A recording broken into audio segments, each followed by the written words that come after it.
Good evening and welcome to True Talks with Project Managers. My name is Beth May and I am pleased to be here to kick off tonight's show. This is the second of 8 True Talks shows planned for this year, and we have a great show planned for you tonight. Tonight's topic, stakeholder management. This is a topic that is near and dear to my heart, as both a professional project manager and a volunteer with the nonprofit Project Management for Change. No matter how much AI and other automation you may have, you cannot accomplish your project without people. People who pay for your project, people who work together to deliver your project, people who use the product or service that is delivered, and even people who are indirectly affected by your project. These are your project stakeholders. Herb Kelleher, founder of Southwest Airlines, believed that if he took good care of his employees, they would take good care of his customers. That philosophy contributed to Southwest's massive success. I believe we should apply the same philosophy to project management. If you take good care of your project stakeholders, they will take good care of your project. We will be talking about how to take good care of stakeholders with 2 very special guests tonight, Joe Pusz, also known as PMO Joe, and Sarina Arcari. Our host will introduce them to you soon.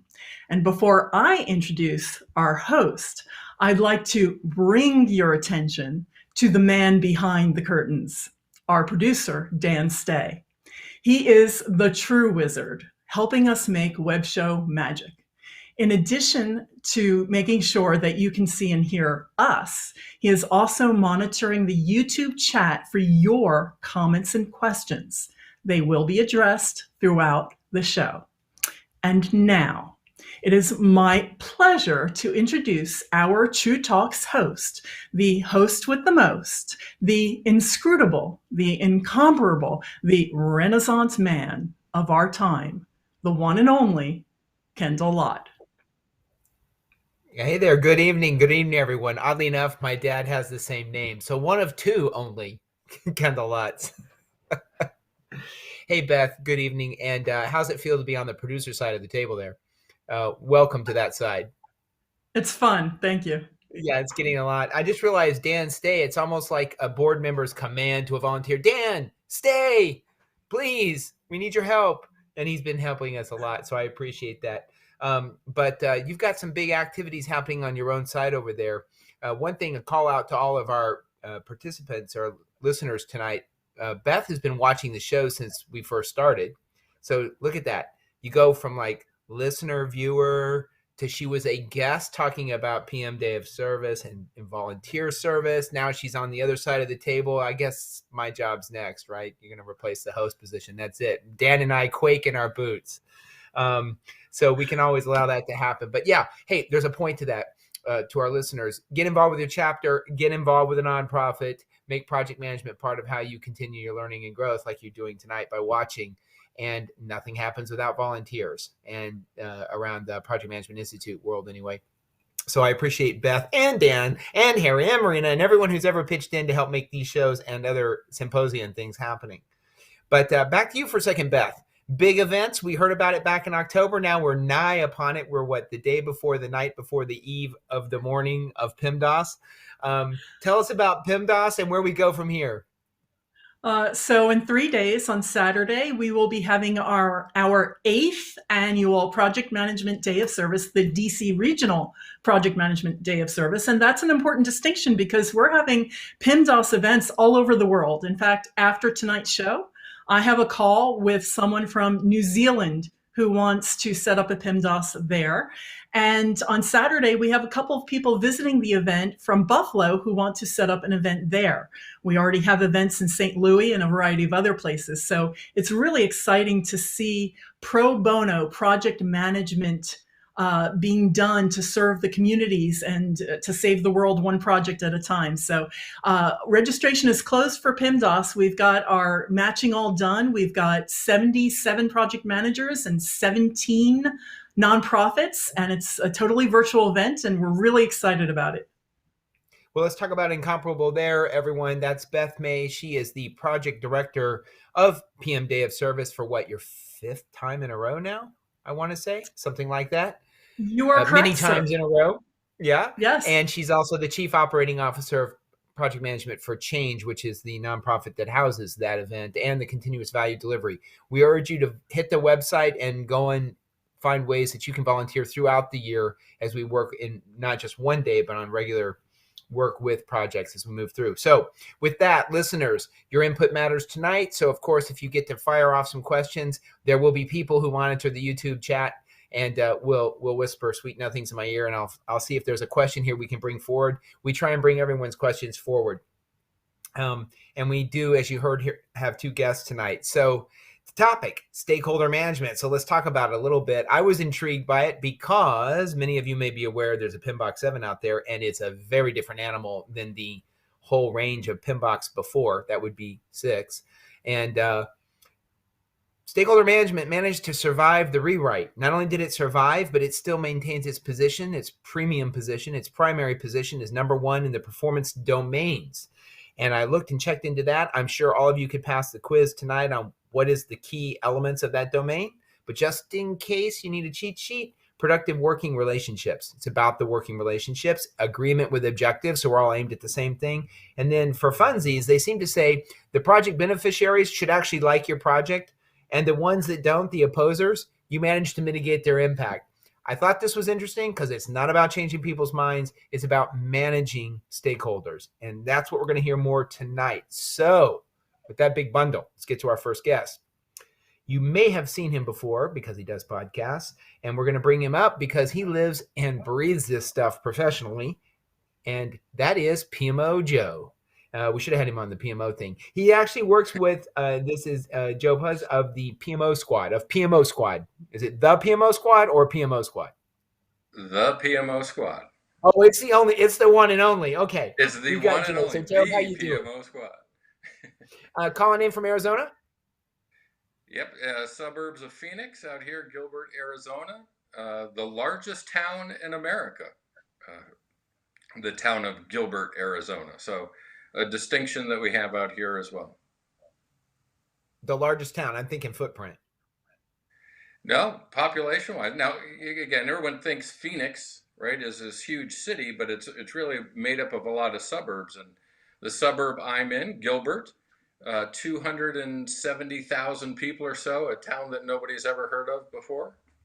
Everybody hears about Mesa and Tempe and Phoenix, but Gilbert's right there with all of them. Great place to live. Got lots of project managers out there? Too many. And sometimes not enough, right? With all the hiring going on out here, we need more. Come work for the PMO Squad. There you go, guys. We know where to go now. And I'm brought to you by Southern Maryland Chapter. Recruitment and hiring all across the nation. Hey, let's talk stakeholder management here now. It's a big part of both your consulting and also your outreach through your podcast that you work on. It sounds like, and I enjoyed our conversations with it. Joe and I have met before, oddly enough. Speaking of podcasts, he and I were on a podcast about podcasting around project management. So it's very recursive. It's very recursive. So Joe, talking stakeholder management, what's the big problem?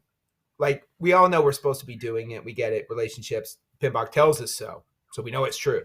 So what's the big problem that you're observing in your consulting operation and as you do training and education with people? Yeah, I think the thing that stands out to me the most is that we as project managers understand stakeholders and stakeholder management. And when we use project management terms, we get that. But our stakeholders aren't project managers. So they don't know what a stakeholder is. They don't understand stakeholder engagement. They don't understand stakeholder management and the techniques that we use.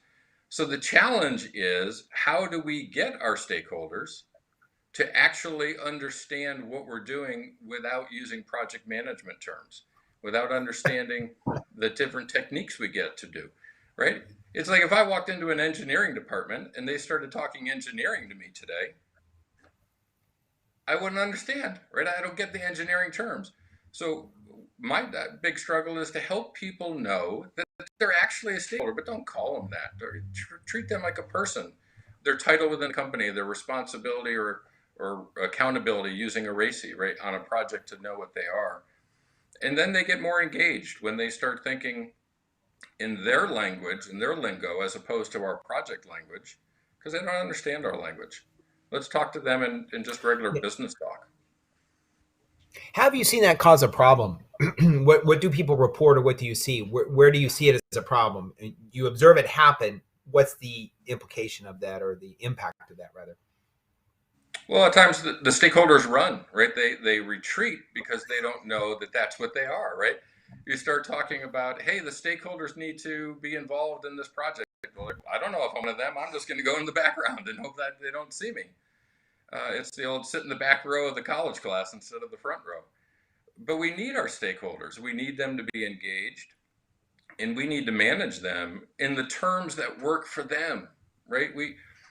I always preach this, right? Let's bring it out of the project management world and bring it into just day to day running a business, working within the business, leading a team to execute a project. If you're a vendor, if you're a sponsor, if you're a team member, all of those people, we give them titles because we're special. We're leading the project. But they already have titles. They already have roles within the organization.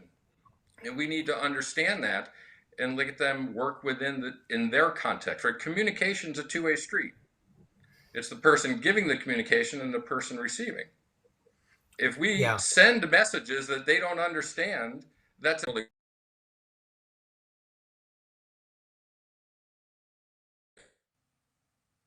We both froze, or I froze. You're unfrozen. Yep, now we're back.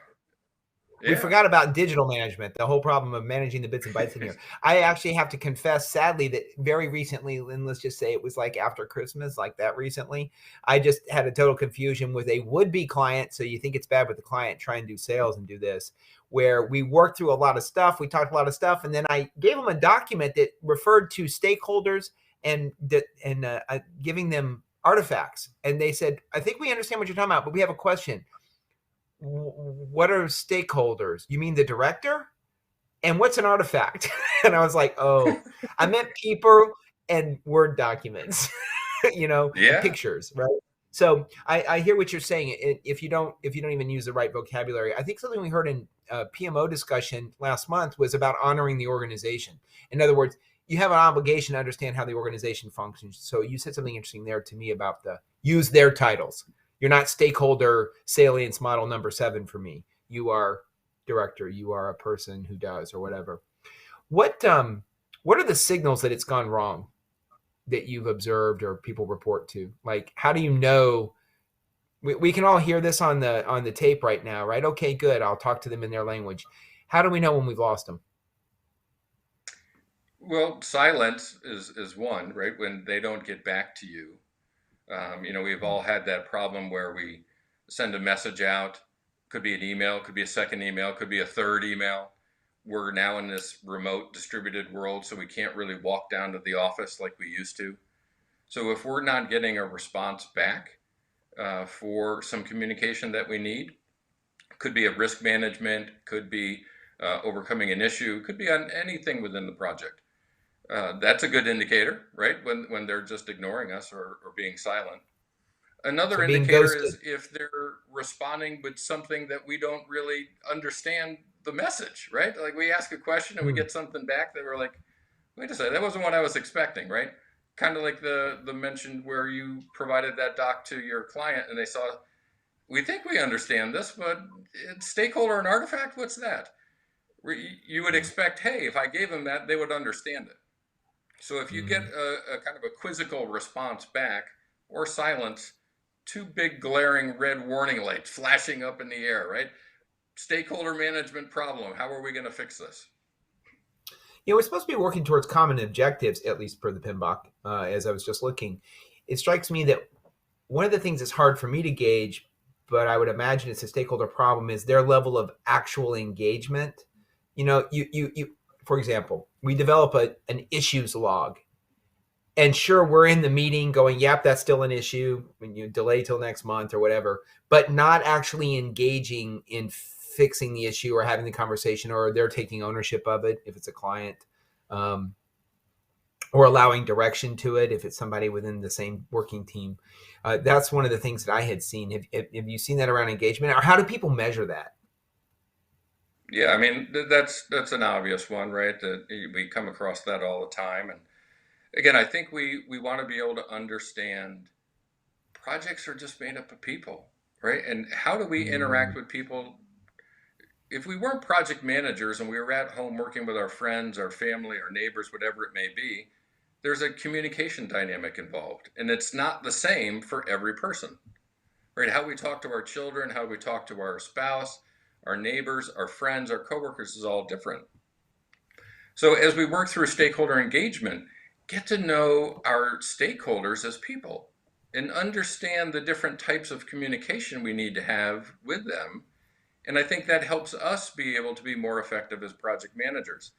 Remember, stakeholder management is us. We're the PMs are the one doing the managing. So we have to adjust to our, and not expect that they're going to adjust to who we are. And I think that's really important for everybody to understand as well, that this is a we activity, right? It's the project team. It's not the stakeholder who needs to make the adjustment. It's us managing them. You know, you said something there with the we that I thought is interesting, because even in the traditional communications model that you mentioned earlier about, I send a message and they have to be able to hear it and receive it, that still has an almost opposition effect to it, as opposed to what PMBOK calls for. We are achieving these objectives. And I was just thinking, the way we talk about communications even sometime is, I'm hitting the ball and you're catching the ball, and you have to recognize it as a ball, this message that comes to you. But the we together changes that dynamic some, I think. And I don't often think of it that way. I'm trying to communicate to someone as opposed to engaging together with the same communication. You mentioned that the communication changes sometimes, is different with different ones. When you're helping instruct or execute, do you use some sort of salience model, some sort of grid where we talk about stakeholders in the context of power and urgency, direct need? Do you structure an approach to thinking through that, or do you recommend one? Yeah, I think, we've got the old thing that we rely on. Each project is unique. Therefore, the techniques we use. The bigger the project, usually the more structure and rigor you need.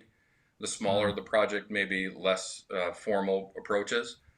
But I'm a big fan of a definite stakeholder engagement map, stakeholder engagement spreadsheet or template communication plans to be able to set expectations for how you're going to engage with your stakeholders.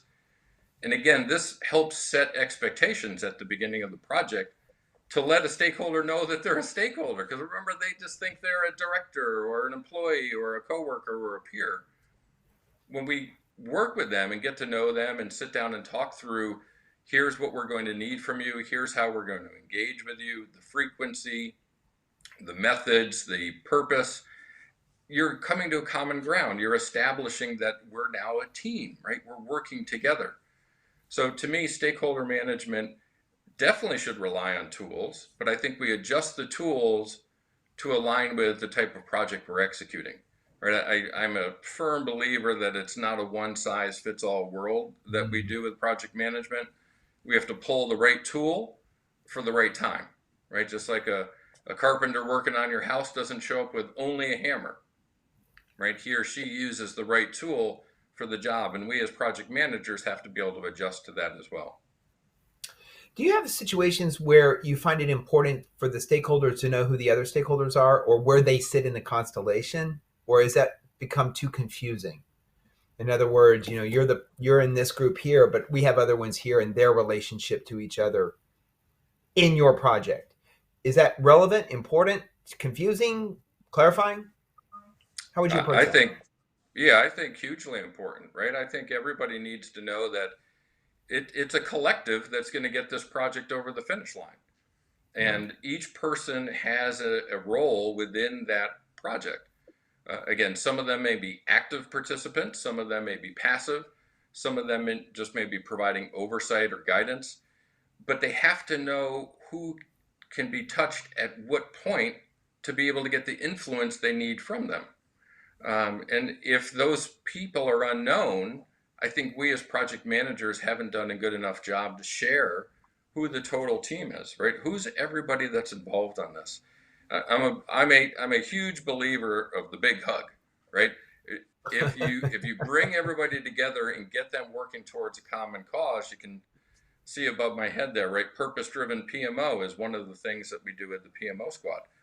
When we build a common purpose and establish an emotional attachment to the project we're doing, it's no longer just an IT project, right? It now becomes a project to increase the amount of employee engagement, which could lead to higher scores with output of performance, which then leads to happy customers, et cetera.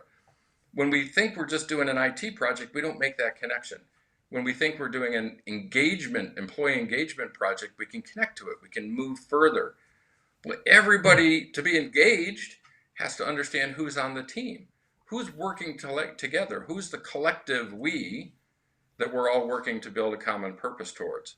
And I think that's really important. I really do think that oftentimes we try to minimize in the project world and focus on the small, and we miss the benefits of getting the macro from the project, whether it be the team macro or the purpose macro. When we miss that out, I think we really miss on an opportunity to get more engagement from all of our stakeholders, really. You just made me think of something here when you said, like, it's not an IT project, right? We're engaging. It makes me think we could almost substitute the word project with the word engagement, as in it is a set of activities where we engage with other people. So instead of I've been assigned a IT project or a construction project, I have a construction engagement. It produces this kind of output, right? I think we're saying it's so focused on people that it really is about those interactions and how they relate. Yeah, a good example. We had a client we went into and we were talking to the project team and we asked them, why are you working on this project? And it was a new CRM implementation. And the project team, we're in a status meeting, so we're getting all sort of feedback. But the primary, if we affinitize the responses, right, the response back was, we're upgrading technology to the latest technology. We went and then asked the sales and marketing team why we were implementing the CRM solution for them, right, the end customer. Right. And they said because we had a strategic goal this year to increase our sales by 20% and to increase our marketing outreach by 150%.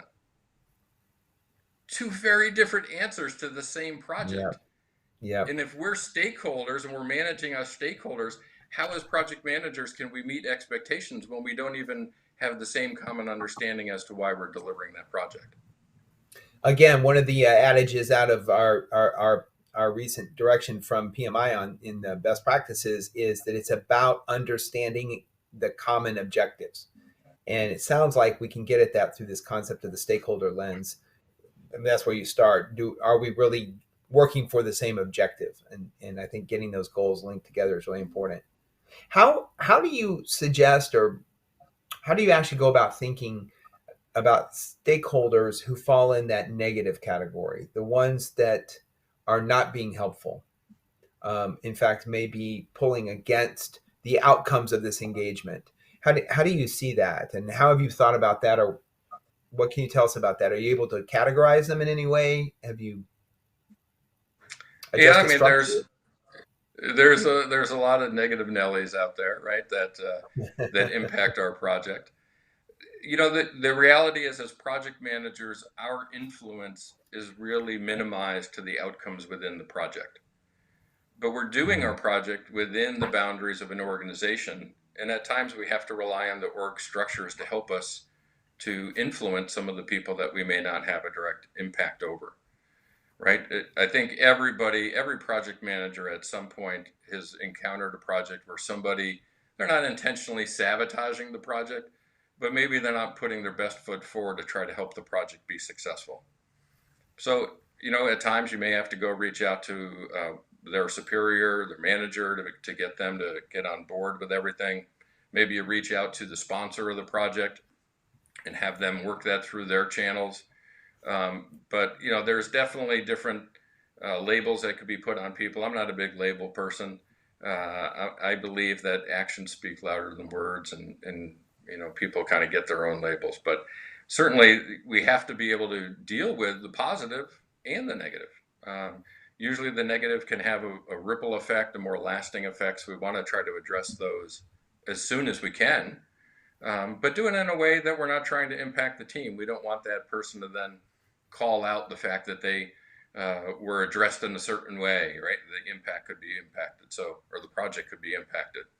So absolutely, got to deal with the good and the bad, and every project has them. One of the things I've run across in a consulted with a team working for a client, so this is not internal work, this is in support of an external client, that I've run across, and it confounds me sometimes. So there's stakeholder management about my project as they interact with my team. For example, my team member may run into trouble, or I may run into trouble because, I called something out as an artifact and nobody knows what I'm talking about. He doesn't have an archaeology degree. The words have meanings to other industries, right? So absolutely. You run across that. You're a team member, you're a team leader, you're supporting your team. One of the things that I've run across that was difficult is when my stakeholders are in conflict. Like, it's not about how they're working with me, but we trip over. I view it almost, I called the word constellation earlier. It's like this black hole of energy that's pulling. It's like we don't understand the responses we're getting. And it's because it has nothing to do with us or our project. It has to do with how they're reacting, how they're interacting and relating in their organization, right? Yeah. Have you seen that yourself? And then, how would you suggest tackling that, or what's a better way to see that? I just tell my people keep their head down, right? When elephants dance, mice tremble is where I'm at. So, yeah, I mean, organizational agility and business acumen, right up there as two critical requirements of a project manager. Listen, organizational politics are real. They exist, and regardless of your project, they're there, right? So you're going to have to find your way through it. This goes right into stakeholder engagement, right? Your sponsor, do they know they're the sponsor of the project? Do they understand the importance of that role, right? PMI, Pulse of the Profession trend reports have shown the great impact of an engaged sponsor on a project. Utilizing the right people to help overcome those political challenges is important, right? The last thing you want to do is get in the middle of an organizational politics and a fight and get your project to be jeopardized because of that. But there's a portfolio of projects going on at the organization, right? It's not just your project.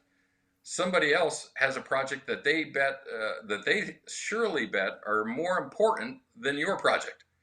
And they think you're pulling resources away from your project. You don't want to get in the middle of that fight, right? So the organization needs to be able to make those decisions. You have to be able to leverage your sponsors and the appropriate stakeholders to help you in those cases.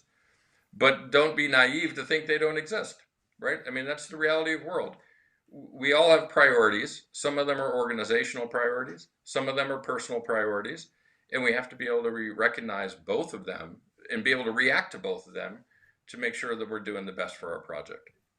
How much do you see the charisma or power, assertiveness, conviviality of the project managers playing in here? And I got to this from thinking a word you said earlier about influence. We're really looking to see how people have influence, because it's about influence. In my mind, stakeholder management is getting others to take action. In all cases, which is hard because for all of us, right, is how do I convey this necessity?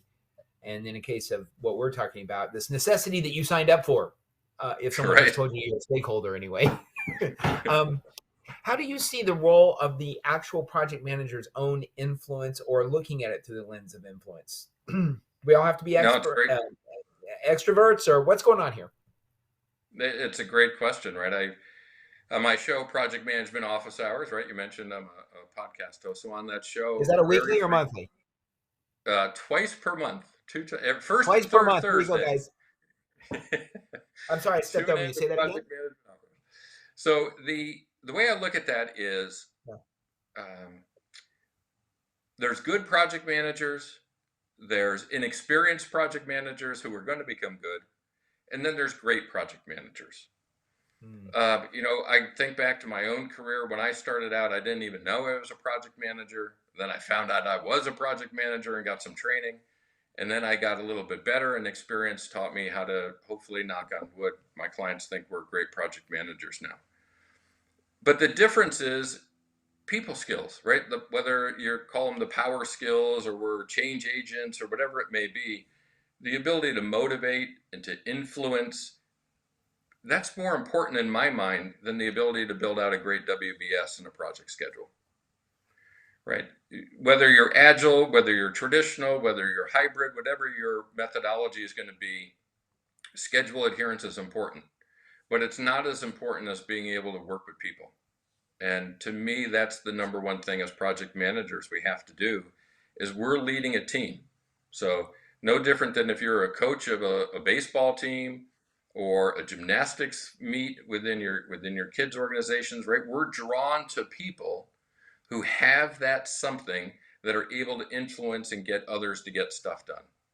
And as project managers, as we're working with stakeholders, it's so important for us to be able to do this. So, there's different people in the industry like Ruth Pierce and her character strengths, and Carol Osterwheel and what she does, and a whole host of others, right? Their focus isn't as much on the technical components of project management that you might find in the PMBOK, but they're more focused on people leadership and being able to execute and lead teams of people to accomplish goals.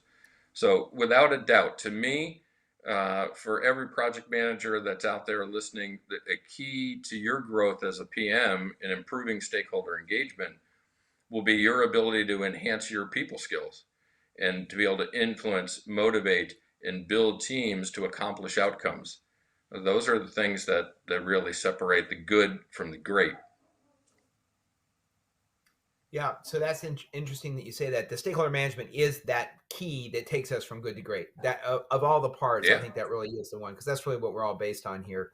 I was listening to an organizational podcast the other day that said one of the interesting questions for all of the work we do together is, where does the project go at night when everyone goes home? Right? What happens? So I talk from organizations, but the reality is it's about people. When people stop playing the game because they go home to their families and do other things and go to sleep at night, where does the project go?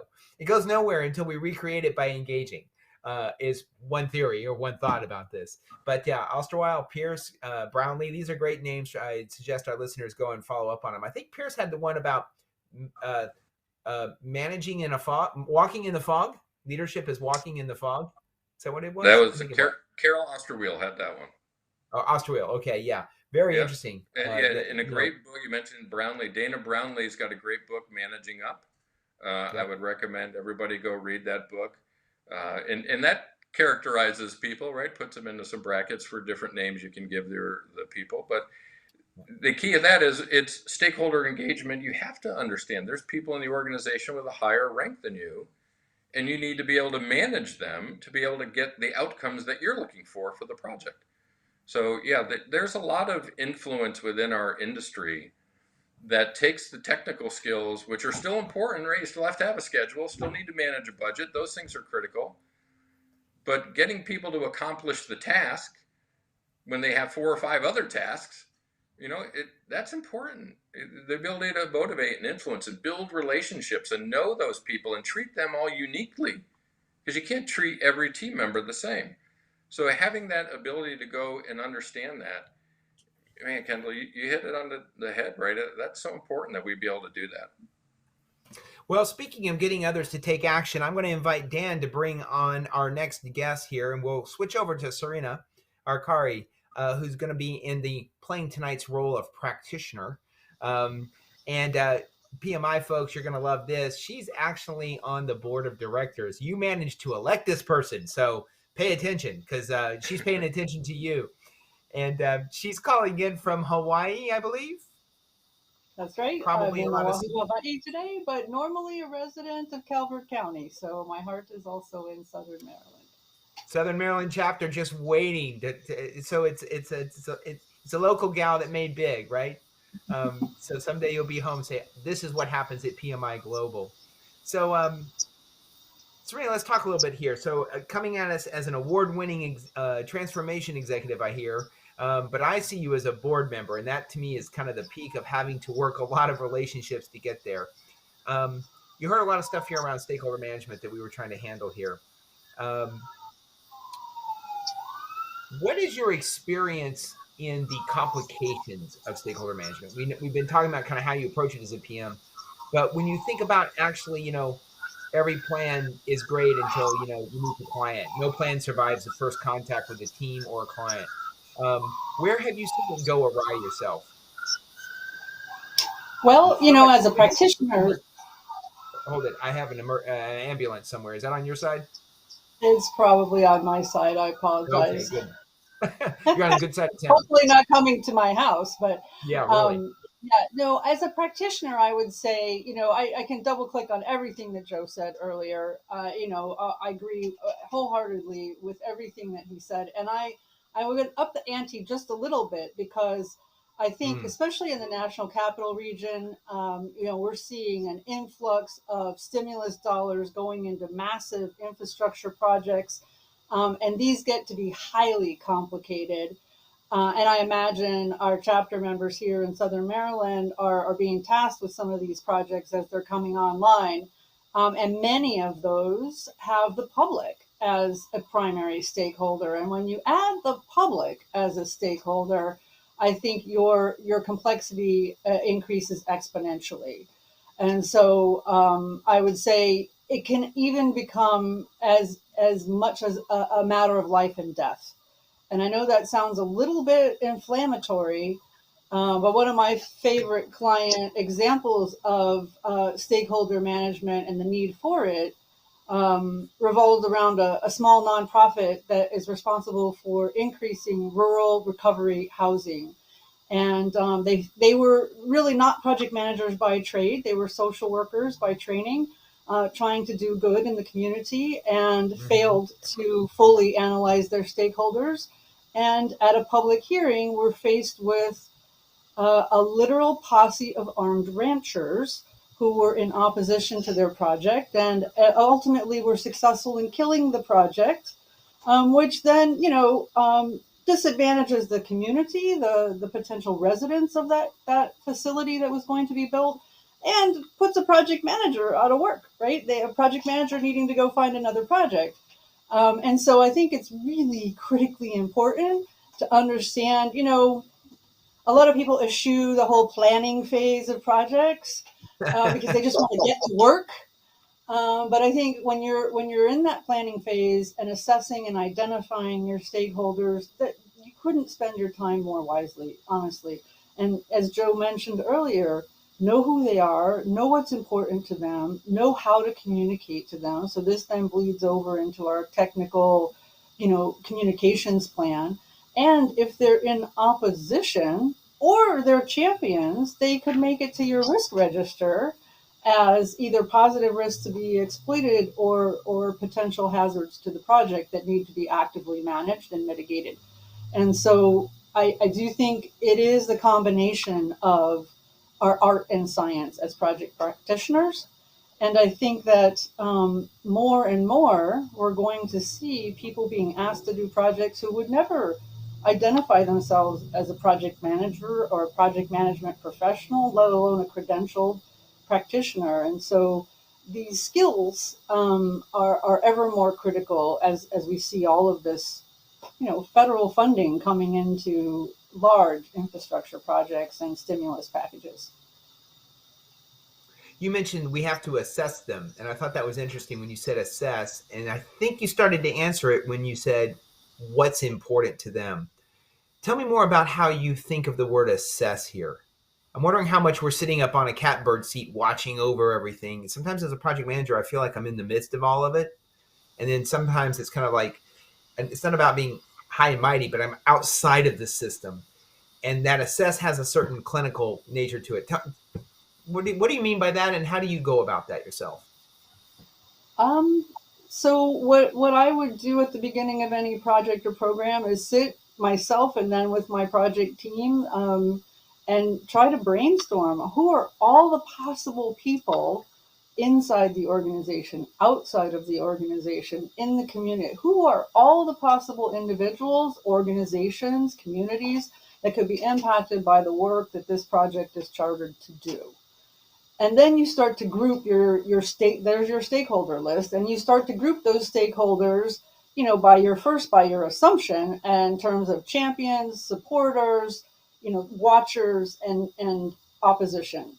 And then I do think there is a sort of it's that planning thing, right? That people don't like to slog through, but sometimes it is a person by person investigation to understand where an individual or a group of people stand with regard to your project. And that's what I mean by assessment, really understanding where they're coming from, putting yourself in their shoes, understanding all the competing priorities that they're trying to juggle in their lives, both personal and professional, organizationally, the politics. Again, when you get into publicly funded projects, understanding where that funding is flowing from, who cares about it, who's going to get in trouble if you misuse those funds, what they're going to be looking for in terms of accountability. It can get very deep and complicated very quickly, but that's really what I mean when I say assess. And, Joe referred to a stakeholder register. When you get into a large, complex project, you really want to be following the science part, the technical part of our profession, and really creating a log of all of these stakeholders. Because as you meet with them, you're going to want to understand, what are their competing priorities? What are going to be the constraints on their time availability to work on the project? Do they even realize that they've been assigned or are involved in any way in this project? What's the best way to communicate with them? Some people can come out, and I would be one of these. Please don't call me on the phone because I'm almost back to back to back to back in some kind of meeting that prevents me from being on the telephone. But if you text me or email me, I'm much more likely to be able to respond quickly. And so if you want or need my attention, those are my preferred ways of communicating. I'd rather get a synopsis than sit in a meeting, for example. And I think a lot of your higher level stakeholders might feel the same. And you need to be able to understand. I love this idea of managing up because a lot of your most influential stakeholders will outrank you, either within your organization or outside. And so understanding how they need to be communicated to and how you can leverage their influence to the advantage of the project is critically important. And we hit the influence again of leveraging using their influence to help it's not just how we influence them or work with them, but getting them to take action, them to have influence. That second plug there for managing up, I'll have to tell everyone, PM Point of View, episode 61, Dana Brownlee, when she wrote that book, she came onto my podcast and talked about it. So you can hear more from Dana on that one. But here's what I just heard tonight that's interesting. 100% of all my guests tonight, 2 of 2, have seemed to indicate that there's an actual possibility that stakeholders don't know they're the stakeholder.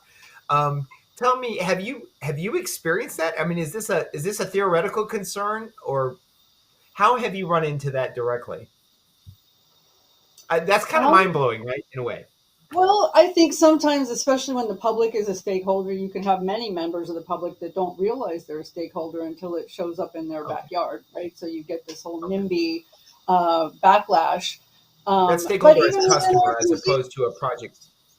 That stakeholder looking at the output as opposed to helping you get through the project, perhaps. Perhaps, or if the train tracks are going to run through their community, right? They might not be a customer, but they might be impacted in a way that they feel is negative. But even within an organization, it's possible to have a very busy executive not understand that a project just got approved that really lands squarely in their lap or tangentially in their lap, co-sponsoring, if you will, with another executive who may have started the ball rolling. But, if you're in a functional area that requires a technical solution, your CIO hopefully understands that they just, received a new project into their portfolio, but they may not always. And so, making sure that all of the leaders that are impacted and from whom you need support are aware that the project's been chartered, aware that you're on the job as the project manager, aware of their role. And then, going back to the concept of assessment, I think one of the other things you want to probe for when you're talking with your stakeholders initially is, if they are champions or supporters, what would they be willing to contribute? Are they willing to talk to their peers? Would they be willing to attend a public hearing and, talk about all the great things that this project is going to deliver? And so you can leverage your stakeholders to advance the cause of the project, just as much as you need to manage the ones who might be detractors or opposers. And so it's not all negative. There can be great positive, in stakeholder management as well. Well, before I bring Joe back in, we all have to know, because again, we don't get to see into the behind the curtain at PMI. In your experience, brief that it's been, I believe you were elected in August, right? And you took on. Elected in August, my term started in January. Given that job, that work you have, how would you describe your stakeholder engagement at that point? What kinds of stakeholders are we seeing, and what makes that unique, if in at all, compared to the project work you've done as a senior PM and senior influencer? I would say there's a lot of similarities. I mean, PMI has a vast array of stakeholders. As an institute, we have members, we have credential holders, we have a cadre of volunteers. We're a global organization. We have organizations who employ our credential holders and who look to the Institute for guidance in project management. We have employed staff. All of these people are stakeholders of the Institute. And, the Institute's aim is to be the go-to place for project management. And so, we have vendors who work with us, training partners who are authorized by the Institute to deliver training for some of the credential exams. And so I would say it's not dissimilar to some of the work that I've done in the public sector, where, the stakeholder array is vast. And I couldn't agree with Joe more in terms of every stakeholder needs to be met where they are and understood for who they are and what their needs are. And so what we need to do to address the needs of our volunteers globally is very different than we may need to address our staff or our members, our credential holders, et cetera. And so it's complex and it's exciting. And, it is an elected volunteer role. And so, I have a great obligation, I think, to the folks who voted and put us in these roles. We have to always make sure that we are a membership organization and we need to be serving our members. But part of serving those members is making sure all those other stakeholders are being kept as satisfied as possible, because those organizations are going to employ our members and those training partners are going to train our members. And so it's a really interesting job, and I'm loving it so far. And I'm very grateful to everybody who voted me into this role. Well, given what you just said there and your cautionary tale at the beginning with a nonprofit that had some tremendous negative potential consequences, for all of you project managers who are volunteering for best opening comment, that PM Day of Service, as I will be doing, you've got me thinking I need to think not just scoping a project, but including a discussion with someone who might not be a project manager, thinking about stakeholders. And I got to bring Joe back on, because I think the second I get a nonprofit manager on a phone call or a Zoom meeting, our platform on Saturday, bring on Joe here when you get a chance. As soon as I think of that, I'm like, hey, you need to think about stakeholder management. We need a stakeholder register. I think their heads will explode. So what is the way to talk to people about stakeholder when they don't speak PM, when we're not supposed to say those words? Because some of us are going live with this on Saturday, if not every day. But on Saturday, we're going to go and do volunteer, work for nonprofits to help them. Speaking to your problem that you noted first, Joe, we don't speak the language right. We shouldn't be using PM speak. How should I talk to a manager beginning to learn how to lay out a project about stakeholder management? Yeah, Start with Joe. Are you impacted by what's going to happen on this project? Right. I'll give you a good example. Sarina had talked about life and death example on projects. Yeah. We used to run a PMO for Wellstar Health System in Atlanta, and we were working at the hospital to improve the Wi-Fi coverage, because the carts, they call them cows, right? Carts on wheels, would operate off a Wi-Fi signal. Well, the vendor didn't know that they were a stakeholder on the project. They went into a operating room, inserted a new Wi-Fi device up in the ceiling, and left. But they left the operating room without cleaning. There was an open heart surgery an hour later scheduled that had to be canceled because there wasn't a clean operating room to go into. The vendor thought I'm just installing a Wi-Fi device. They didn't understand that they were impacting life and death scenarios on the project because the project manager didn't take the effort to explain that to them. So this, if you're impacting or you are impacting the outcome of the project, it's easy to understand that, right? We can talk in non-project language to help people understand how they influence or impact the outcome and work within that project. That happens all the time. Maybe not as severe as that, but that stuff happens on projects all the time. So talking to a manager in a nonprofit environment and say, who all impacts your project or impacts or cares about the outcome? And that's a way to start talking about it as stakeholders, is what I hear from there. Sarina, your thoughts? I think it's helpful. Most organizations can understand how the money flows in their organization. Where do you get your funding from, right? Even in a nonprofit, we get grants, right? Okay, well, who are your grantors? And what accountability do you have to them? Do you consider them as stakeholder in the projects that you're doing? Are they going to care? Are they going to come back and ask you for reporting?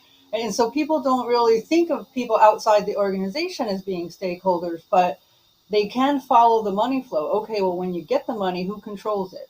Oh, the CFO. Okay, well, that's a stakeholder, right? Because you need them to give you some. And then, and then who's going to get the work done? And then who's going to benefit from the work that gets done? So most people can follow that financial path. And I tend to use that no matter what kind of organization I'm talking about. Where does the income come in and from whom? Because they care, right? And then what do you do with it when it gets here? Who controls it? What accountability do you have for it? And then who benefits from what you're doing with it on the backside? And most people can kind of follow that along no matter what language you want to attach from a project management perspective. Most people can follow that path of the cash. The capital area lens of follow the money just happened, didn't it? I'm just realizing when I was in political science studies, I remember them saying the whole deal is who are the players, what do they want, and how can they hurt me? Right? That's kind of what you're thinking through. And that was in a different context, but it still seems to apply here. Someone told me the other day that I needed to focus on honoring the need and challenging assumptions when beginning to engage with other project members. And I think it applies here. Honor what people actually are after. And that's what you guys have been saying, right? Find out what they want, I think is underlying all that. So we've heard a couple different things in here about learning to speak in their language is one, getting others to take action, this idea of causing influence and understanding the organization. What do you see as the biggest flaw people do when undertaking that? Let's say that people have trying to change their language, are trying to honor or understand the politics of the organization, and are working to get others to take action. So we know those are the right answers. Which one of those have tripwires for us? What do we need to watch out for? Now that we've learned the right tactic, we're going to go for it. Where do we screw this up now? So that we won't. Sarina, you want to go first? I would say I frequently see project managers fail to engage the champion, which may or may not be the executive sponsor. Find the champion who has the most influence and leverage that because you're going to run into those people who look at you and think, oh, you're only level X in the organization. I don't need to listen to that. But find that highest level champion who can influence on your behalf and be okay with the work getting done, even if you're not doing it. So let me push in a little bit there. You just said highest level, so I'm hearing power and authority. So you said the one with the most influence. In certain organizations, absolutely, yeah. The most influence at the highest level of power and authority. And then you said leverage. What does that mean? Is that what do we do to leverage them? I think be okay with tasking them, asking them, encouraging them to act on your behalf or the behalf of the project itself.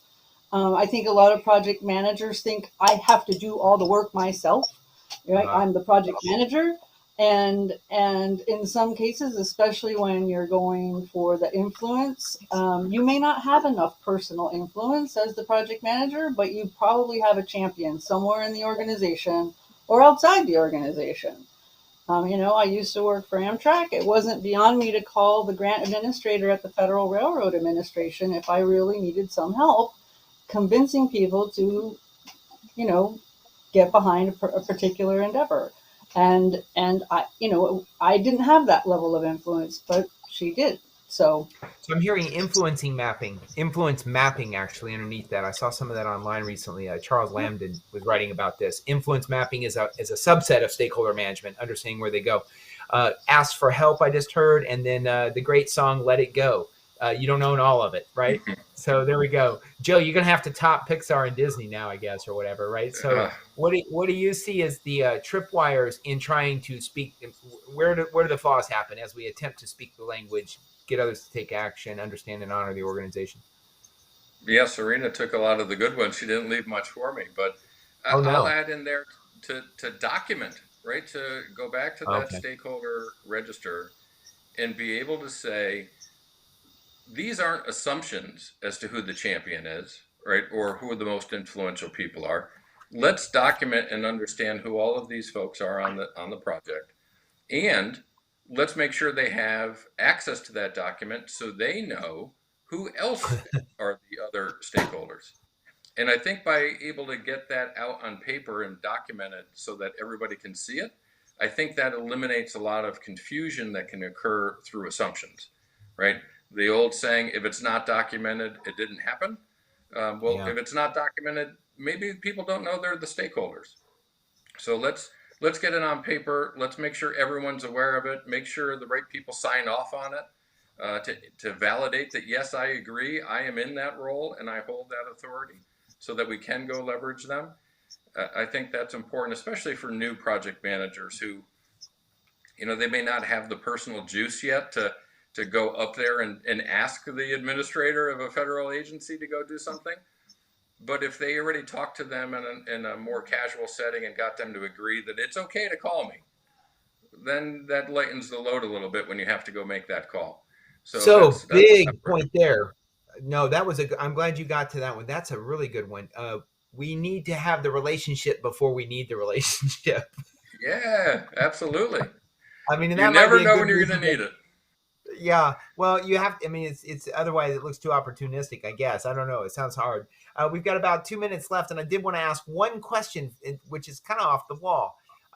We're project managers. We get to project closing. Back in the old days of PMBOK, when I had to actually learn and read it, I remember thinking the last part was pretty simple. You release the team, and then because of all the knowledge areas, you're down to release the team, close out your communications, and close your contracts that you had. Right, all the rest of the knowledge areas fell away, including stakeholder management. So here's my question. Do you see, or how would you address the role of stakeholder management at post closing? As this project ends, how do you see it? Is it relevant? In what ways do you see it relevant? 30 seconds. Go, Sarina. You're smiling the most. You get to go first. I would say do not neglect to thank all of your stakeholders and give them credit for the success of the project, because 9 times out of 10 you're going to see them again on a future project. And so give them credit for the assistance that they lent, even if they were in opposition. Be gracious, thank them for their time and their inclusion and their engagement, and tell them you look forward to working with them again in the future. I think that is a really important part of closing out a project, any project. I like, even if you don't look forward to it, right? Joe gave us an answer here. They're all good stakeholders, or gonna be good stakeholders, or excellent stakeholders, perhaps, right? I like your model there, Joe. Joe, thoughts post closing? Yep. The reality, we do projects to produce value, right? There's some outcome that we're supposed to achieve. There's no better champion for your personal career than a happy, satisfied stakeholder. So Yeah. if you stay engaged and you can validate benefits realization down the road, the next promotion you're looking for, the next client you're looking for, the next referral you're looking for, the next favor you're calling in, you're going to get it because you stayed engaged. Projects may have a beginning and end, but relationships don't. Leverage those as long as you can, not just for yourself, right, but for the good of the organization as well. The project goes away, the relationships don't. Thank you for that input. Joe Puz and Sarina Arcari, thank you tonight for sharing with us from your different perspectives, all of you way out west, but I know you've got the capital region at your heart. And with that, I'll bring up Beth. I think she has to close us out and tell us how we get PDUs or something. I don't know, Beth. Take us away. All right.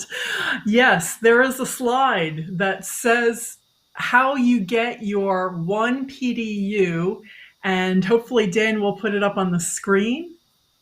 There it is. Take the survey. We need your feedback so that we can continue to deliver great quality programs, and then access online and view the show again. So that survey is the key to getting your PDU. Oh, right. Well, let's do that. And everyone, let us know what we need to be doing here, because we want to give you topics that you're interested in, guests you're interested in, and the style that you want to hear it in. So let us know what you're up to. And with that, I think it's time to hear that heroic music that I know you're all jelly you don't have over at PIMDOS. So we do have our heroic music to take us out. Dan? And good night, everyone. We'll see you in April.